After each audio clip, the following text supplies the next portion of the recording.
O eco silencioso da lenda pairava sobre a pequena cidade.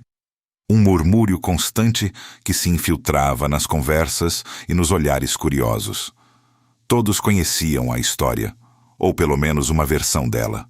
A casa mais assombrada do Brasil. Não era apenas um boato, mas um monumento ao medo, um local onde o tempo parecia ter parado e as sombras dançado com a escuridão. Suas janelas, como olhos vazios, encaravam o mundo com uma indiferença gélida, enquanto a tinta descascava em camadas de abandono, revelando a madeira podre e a decadência de décadas. Para a maioria, era um lugar a ser evitado, um ponto turístico macabro para os mais ousados, um palco para contos de fantasmas. Mas para Maria, a jovem historiadora de olhos perspicazes e um coração pesado, a casa era um convite. Maria não era uma entusiasta do paranormal. Longe disso. Sua mente era um bastião de lógica e razão, treinada para dissecar fatos, não para abraçar o inexplicável. A perda de sua família em um acidente trágico e inexplicável, uma ferida ainda aberta em sua alma, havia solidificado sua descrença em tudo que não pudesse ser provado, tocado ou documentado. A lenda da casa, com seus sussurros de almas penadas e eventos sobrenaturais, era para ela apenas mais um emaranhado de superstições populares.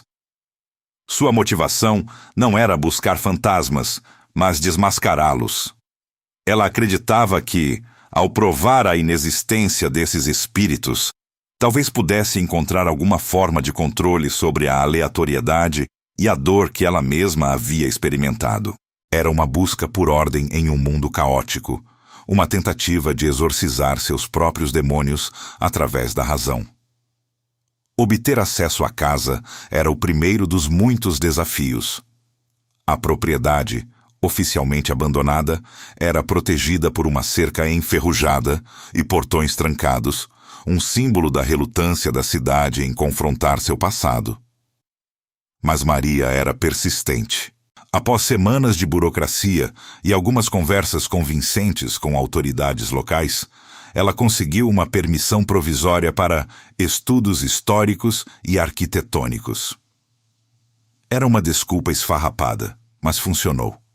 No dia em que pisou pela primeira vez no terreno da casa, o ar pareceu mais denso, carregado de uma melancolia antiga.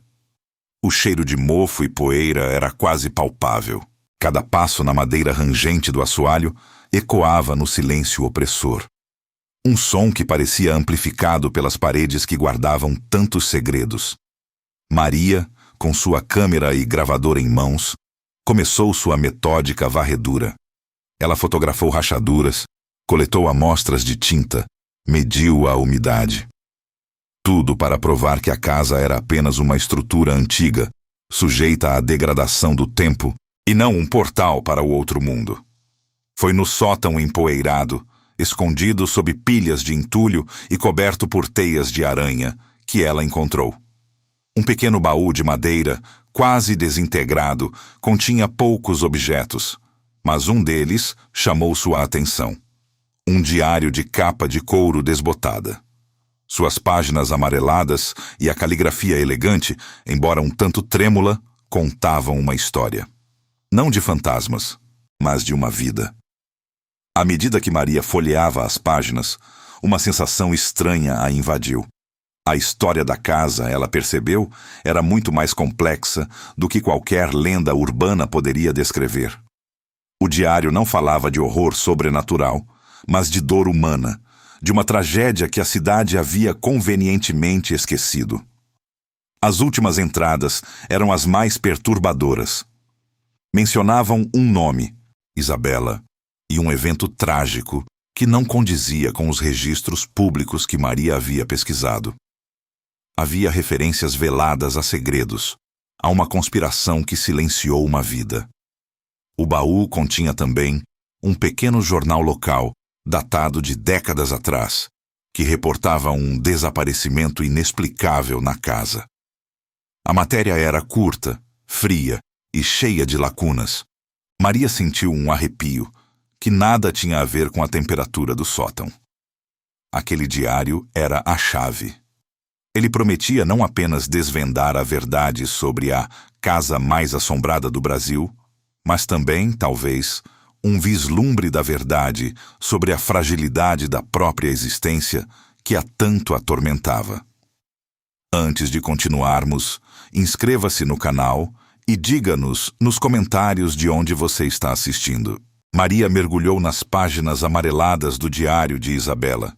Cada palavra, um fio tênue que a puxava para um passado esquecido.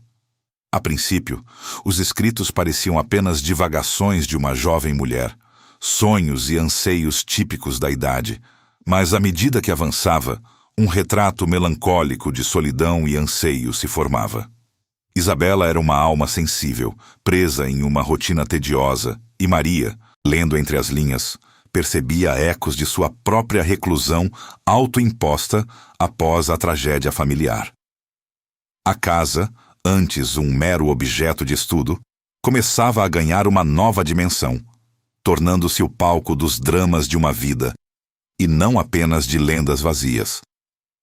Enquanto Maria dedicava suas horas à decifração da caligrafia de Isabela, a atmosfera na casa mais assombrada do Brasil começou a mudar. Pequenos incidentes, inicialmente fáceis de ignorar, tornaram-se mais frequentes e difíceis de racionalizar. Uma xícara de café, deixada sobre a mesa da cozinha, aparecia misteriosamente no parapeito da janela.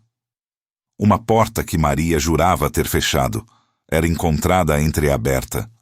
Sussurros indistintos pareciam flutuar pelos corredores vazios, mas sempre que ela parava para ouvir, o silêncio voltava, denso e opressor. As quedas de temperatura que antes ela atribuía a correntes de ar agora pareciam localizadas. Um frio que se instalava de repente em um cômodo específico, fazendo-a arrepiar-se.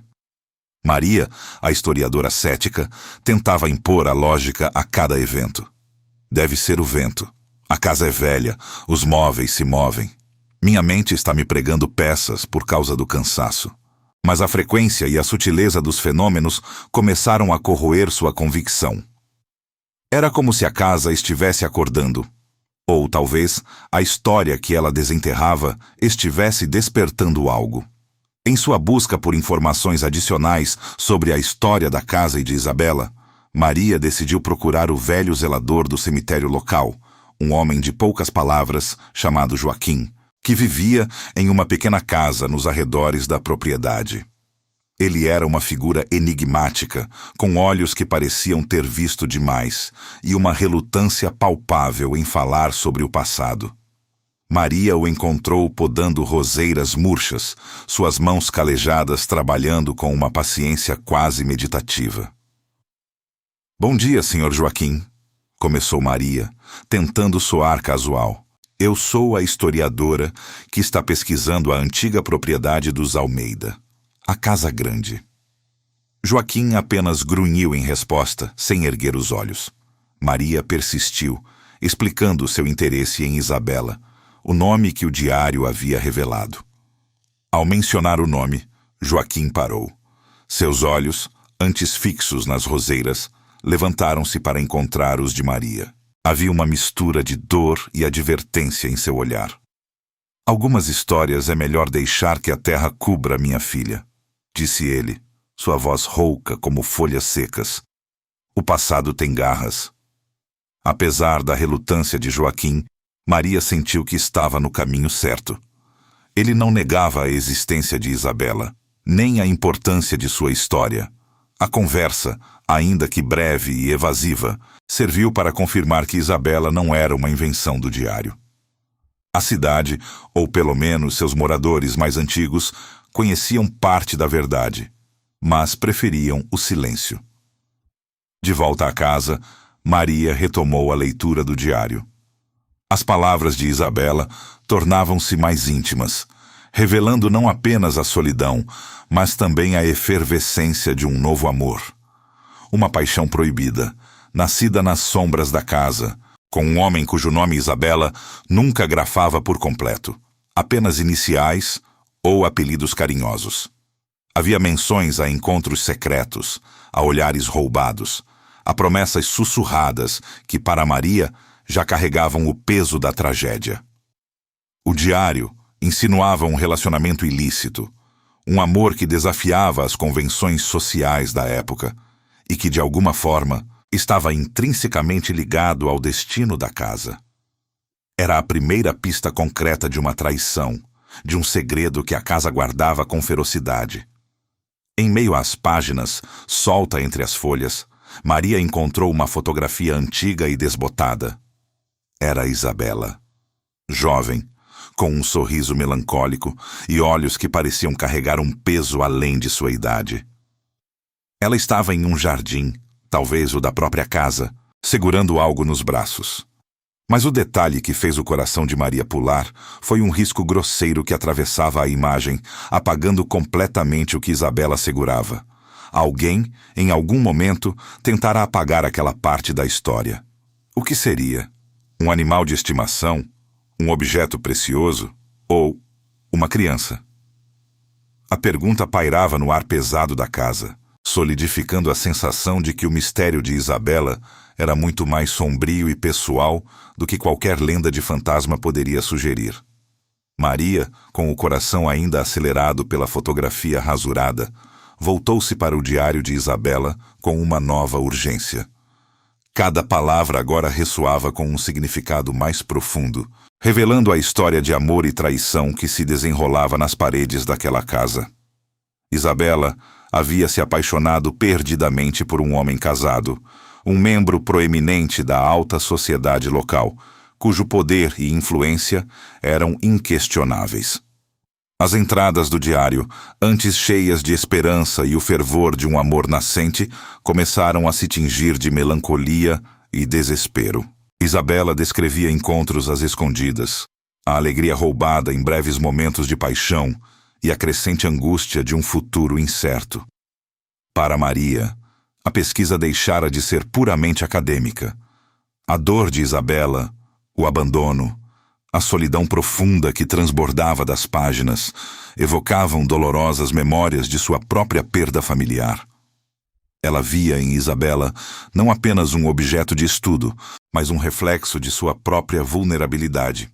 Uma alma que, como ela, havia sido marcada pela tragédia e pela desilusão.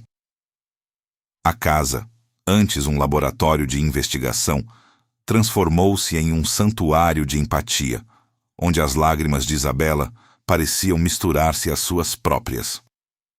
A atmosfera na casa mais assombrada do Brasil intensificou-se. A atividade paranormal, antes sutil e passível de racionalização, tornou-se mais clara e inegável. Maria começou a ter visões rápidas e fugazes, um vulto na periferia de sua visão, uma sombra que se movia rapidamente pelo corredor quando ela piscava. Sons distintos, como o choro abafado de uma criança ou o som de passos arrastados no andar de cima, ecoavam pelos cômodos, não mais como meros sussurros, mas como manifestações audíveis de uma presença. Uma noite, enquanto lia o diário na biblioteca, um livro pesado despencou de uma prateleira alta, caindo com um estrondo a seus pés. Maria sentiu um frio gélido que não era do vento, mas de uma energia palpável que a envolvia. Ela não estava sozinha. A necessidade de respostas levou Maria de volta ao velho zelador, Joaquim. Desta vez, ele a recebeu com um olhar diferente, como se a intensidade de sua busca tivesse finalmente quebrado alguma barreira. Sentados em um banco de madeira no jardim do cemitério, sob a sombra de um ipê antigo, Joaquim finalmente começou a falar, sua voz rouca carregada de uma tristeza ancestral. Minha avó trabalhou para os Almeida. Ele começou, seus olhos fixos em um ponto distante. Ela contava histórias, não de fantasmas que assustam por maldade, mas de uma alma que chora por justiça. Isabela. Ela não era má, era só. Enganada. E depois, abandonada. Joaquim revelou que a lenda local não falava de um espírito maligno, mas de uma mulher cuja dor e injustiça aprendiam a casa. Ele contou que Isabela, após descobrir-se grávida do homem casado, foi brutalmente abandonada. A sociedade local, em vez de oferecer apoio, a ostracizou, virando as costas para a jovem que havia manchado o nome de uma família influente. A casa, antes seu refúgio, tornou-se sua prisão, um lugar onde ela carregou sozinha o peso de sua desgraça. "E o bebê?" Maria perguntou, a voz quase um sussurro, a imagem da fotografia rasurada vívida em sua mente. Joaquim assentiu lentamente. "O bebê nasceu, uma menina, mas não ficou com Isabela por muito tempo. Disseram que morreu, mas minha avó sempre desconfiou. Havia um acordo, dizia ela, um segredo, para proteger o nome do pai, para silenciar Isabela." As palavras de Joaquim confirmaram os temores de Maria. O diário, com suas referências veladas, e agora o testemunho do zelador, apontavam para uma conspiração. Um pacto sombrio que selara não apenas o destino de Isabela e de sua criança, mas também a alma daquela casa. A casa mais assombrada do Brasil não era assombrada por um demônio, mas por uma injustiça gritante, um segredo enterrado sob anos de silêncio e conveniência social. Maria sentiu um arrepio diferente desta vez, não de medo, mas de raiva. A verdade era muito mais cruel do que qualquer conto de fantasmas. A mente de Maria fervilhava. O acordo que Joaquim mencionara, a fotografia riscada, o diário de Isabela, tudo se encaixava em um quebra-cabeça macabro. Ela sabia que o próximo passo era o mais arriscado, identificar o pai da criança, o homem influente que orquestrara o silêncio.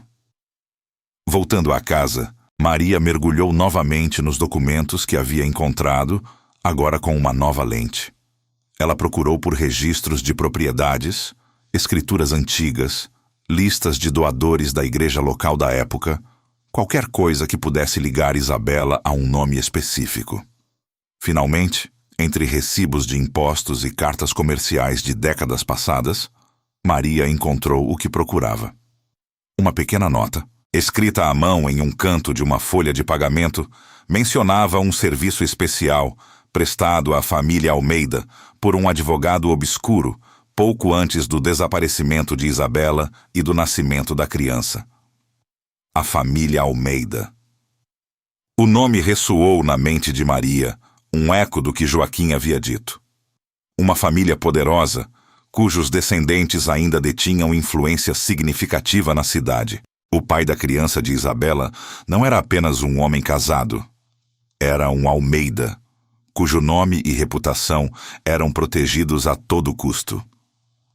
A traição se revelou ainda mais profunda do que Maria imaginava. Não foi apenas o abandono de uma jovem apaixonada, foi uma conspiração fria e calculista para preservar a imagem de uma família. O homem não só renegou Isabela, mas também usou seu poder e riqueza para orquestrar seu silenciamento. Maria encontrou indícios de que registros foram falsificados, testemunhas compradas ou intimidadas, e a própria existência de Isabela e de sua filha apagada da história oficial.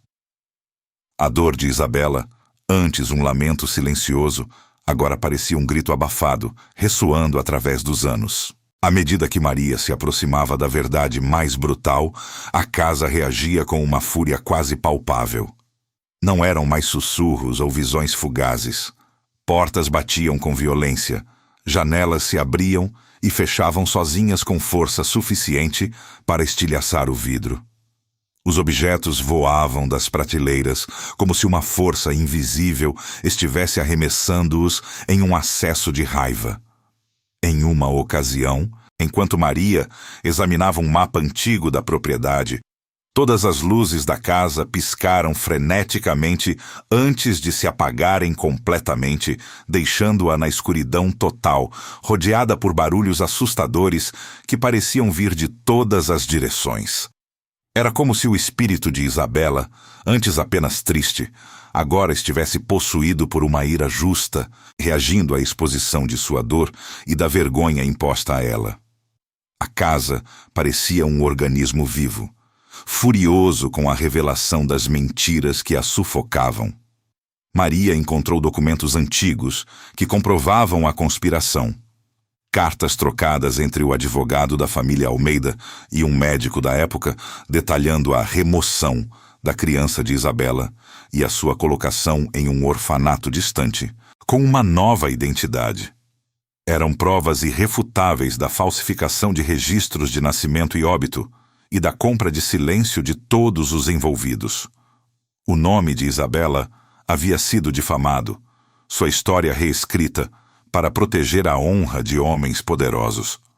Um conflito interno se instalou em Maria.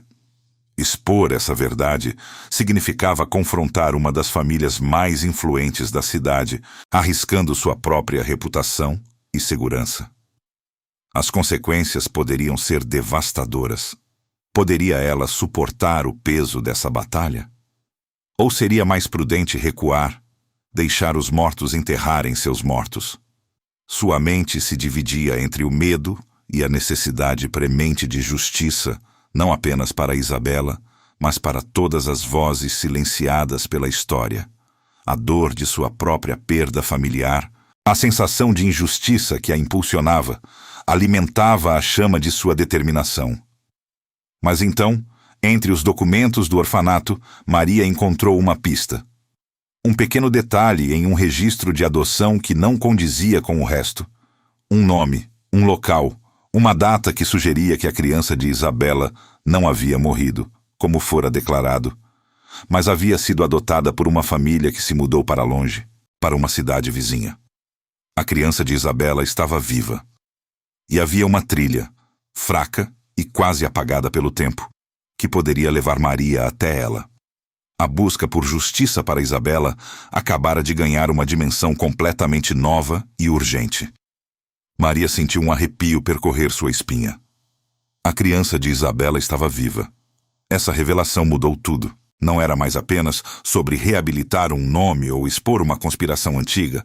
Era sobre reunir uma família, sobre dar a alguém a verdade sobre suas origens. A justiça para Isabela agora tinha um rosto, um descendente, uma vida real que havia sido privada de sua história. A determinação de Maria se solidificou. Ela não podia recuar. A dor de sua própria perda familiar, que a impulsionara a esta busca, agora se transformava em uma força indomável. Ela não permitiria que a história de Isabela e sua filha permanecesse nas sombras. Com a pista do registro de adoção em mãos, Maria iniciou uma nova fase de sua investigação, agora com um senso de urgência ainda maior. Sua pesquisa a levou para fora dos muros da casa, para os arquivos empoeirados de cartórios e bibliotecas de cidades vizinhas. Ela sabia que estava pisando em terreno perigoso, confrontando uma família poderosa que havia silenciado a verdade por décadas.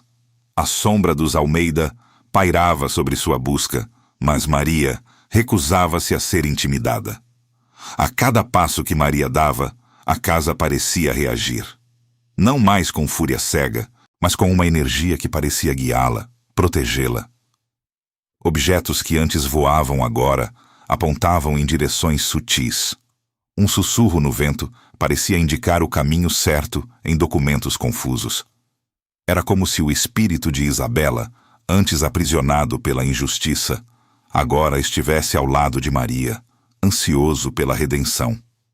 A casa, em vez de ser um lugar de terror, tornou-se sua aliada, um farol de esperança em sua jornada.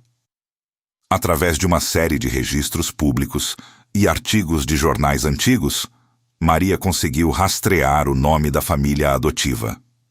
Eles haviam se mudado várias vezes ao longo dos anos, mas ela finalmente encontrou um endereço atual. O descendente de Isabela, uma mulher na casa dos 60 anos, vivia tranquilamente em uma pequena cidade costeira, completamente alheia à dramática história de sua verdadeira mãe. Maria viajou até a cidade costeira, o coração batendo forte no peito. A conversa inicial foi difícil. A mulher, cujo nome era Ana, ficou chocada e cética. Era uma história inacreditável, uma vida inteira desfeita em poucos minutos. Maria, com paciência e empatia, apresentou as provas. O diário de Isabela, os documentos forjados, os registros do orfanato, as provas da conspiração dos Almeida. Ana, inicialmente resistente, começou a ver a verdade nos olhos sinceros de Maria e na montanha de evidências.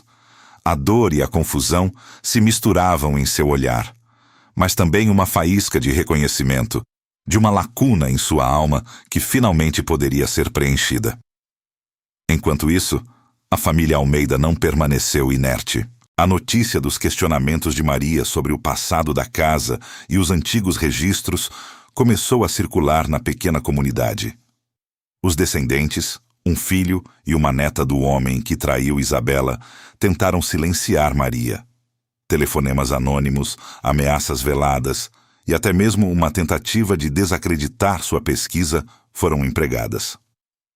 Eles usaram sua influência para pressionar autoridades locais, alegando que Maria estava perturbando a paz e revirando velhas feridas desnecessariamente. Mas Maria não se dobrou. A cada ameaça, sua convicção se fortalecia. Ela sabia que estava no caminho certo. A casa de Isabela, em seu silêncio eloquente, havia lhe dado a força para continuar. Maria, com a ajuda de um advogado que se sensibilizou com a história e com o apoio discreto de Joaquim, o zelador, que havia se tornado um confidente, preparou um dossiê completo. Ela reuniu todas as provas da injustiça sofrida por Isabela: a traição, o silenciamento, a falsificação de registros e a remoção forçada da criança. A decisão de Maria de expor a verdade não visava apenas a justiça para Isabela. Era um ato de redenção pessoal, uma forma de honrar a memória de sua própria família e de todas as vozes silenciadas. Ela organizou uma coletiva de imprensa discreta, mas impactante, convidando jornalistas investigativos de fora da cidade. Naquele dia, em frente à decrépita casa mais assombrada do Brasil, Maria revelou a chocante história de Isabela, a conspiração dos Almeida e a descoberta de Ana, a herdeira perdida. A pequena cidade, e em breve o país, seria abalada pelas revelações que expunham a hipocrisia de figuras proeminentes e a crueldade de um passado que se recusava a ser enterrado. A verdade, finalmente, estava vindo à tona, e seu grito de redenção ecoaria por toda parte. A coletiva de imprensa, realizada sob o olhar atento e quase palpável da casa de Isabela, foi um divisor de águas. As palavras de Maria, apoiadas por provas irrefutáveis e pelo testemunho emocionado de Ana, a descendente de Isabela, ecoaram não apenas na pequena cidade, mas por todo o país. O escândalo dos Almeida, com sua teia de mentiras e manipulações, desvendou-se diante de uma nação chocada. A reputação da família desmoronou e a justiça começou a mover seus lentos, mas inexoráveis passos. O nome de Isabela, antes sussurrado com vergonha e pena, foi reabilitado. Ela deixou de ser apenas a mulher assombrada para se tornar um símbolo de resiliência e da busca incessante pela verdade.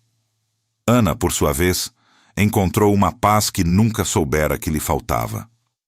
A revelação de suas origens, dolorosa e complexa, preencheu um vazio existencial. Ela abraçou a história de sua mãe biológica com uma dignidade surpreendente, conectando-se com o passado que lhe havia sido roubado. A dor da traição e do abandono de Isabela foi mitigada pela redescoberta de um legado de força. Ana e Maria desenvolveram um vínculo profundo, uma amizade forjada na busca pela verdade e na admiração mútua. A casa, antes um epicentro de angústia e manifestações, começou a mudar. As sombras pareciam menos densas, os sussurros mais suaves e reconfortantes. Não havia mais a sensação opressora de um espírito aprisionado. Era como se Isabela, finalmente, tivesse encontrado seu repouso. A energia que Maria percebera, antes um clamor por justiça, agora emanava uma serenidade profunda. Objetos não se moviam mais por si só, e a temperatura não caía bruscamente. A casa, em seu silêncio renovado, parecia respirar aliviada, como se um peso secular tivesse sido erguido de seus alicerces. Para Maria, a jornada pela história de Isabela foi muito mais do que uma investigação histórica. Foi um processo catártico, uma forma de enfrentar e, finalmente, transcender sua própria dor. A perda familiar traumática que a havia impulsionado a buscar respostas, a necessidade de racionalizar o inexplicável, encontrou uma nova perspectiva. Ao dar voz a Isabela, Maria havia encontrado a sua própria voz. Ela percebeu que a verdadeira superação não residia em esquecer ou negar a dor, mas em transformá-la em uma força para a justiça e para a empatia. A cética Maria havia testemunhado o poder do espírito humano, a persistência da memória e a capacidade de redenção. A casa mais assombrada do Brasil nunca mais seria a mesma. Não seria mais um lugar de puro terror, mas um memorial à verdade e à resiliência. Turistas e curiosos ainda vinham, é claro, mas a narrativa que agora permeava o local era uma de amor, traição e, acima de tudo, redenção. A lenda havia se transformado, contando a história de uma mulher que, mesmo após a morte, lutou por sua dignidade e encontrou a paz através de uma historiadora corajosa. Maria, com seu propósito cumprido, deixou a casa. Não havia medo em seu coração, apenas um sentimento de dever cumprido e uma nova esperança. A poeira dos arquivos e o eco dos sussurros de Isabela haviam limpo os cantos mais escuros de sua própria alma. Ela se afastou da casa, não como quem foge de um pesadelo, mas como quem se despede de um velho amigo que a ajudou a encontrar seu caminho. O sol poente banhava as paredes desgastadas com um brilho dourado, e Maria sentiu uma leve brisa roçar seu rosto, como um último e gentil adeus de Isabela. A vida de Maria, antes marcada pela sombra da perda, agora estava iluminada por um novo propósito, por um legado de justiça que ela mesma ajudara a construir.